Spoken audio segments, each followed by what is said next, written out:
Hi hello నమస్తే welcome to BVR TV official మిత్రులారా. నేను మీ బీవీఆర్ రావుని.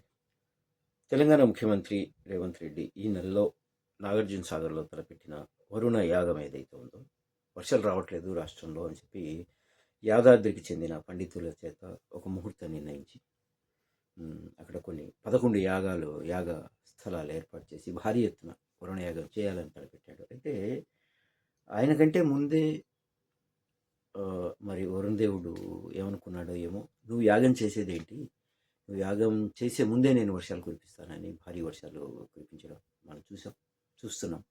అలాగే జూరాల ప్రాజెక్ట్ కానీ, నాగార్జున సాగర్, శ్రీశైలం పొంగి పొరులుతున్నాయి. So great. సో ఇప్పుడు యాగం చేసే యోగం ముఖ్యమంత్రి సీఎం రేవంత్ రెడ్డి గారికి లేదు అని చాలామంది అంటున్నారు. సరదాగా ఇది మిత్రులారు, ఇది సరదాగా చేస్తున్న వీడియోనే. సో ఆయన్ని కించపరచాలని కానీ యోగాన్ని కించపరచాలనే ఉద్దేశం మాత్రం కాదు. సో వర్షాలు బాగా కురుస్తున్నాయి. ఈ 3 రోజుల నుంచి బాగా అన్నీ పొంగి పొరుగుతున్నాయి. సో మంచిది, రైతుకు ఒక మంచి శుభార్త. So thank you so much. Thank you.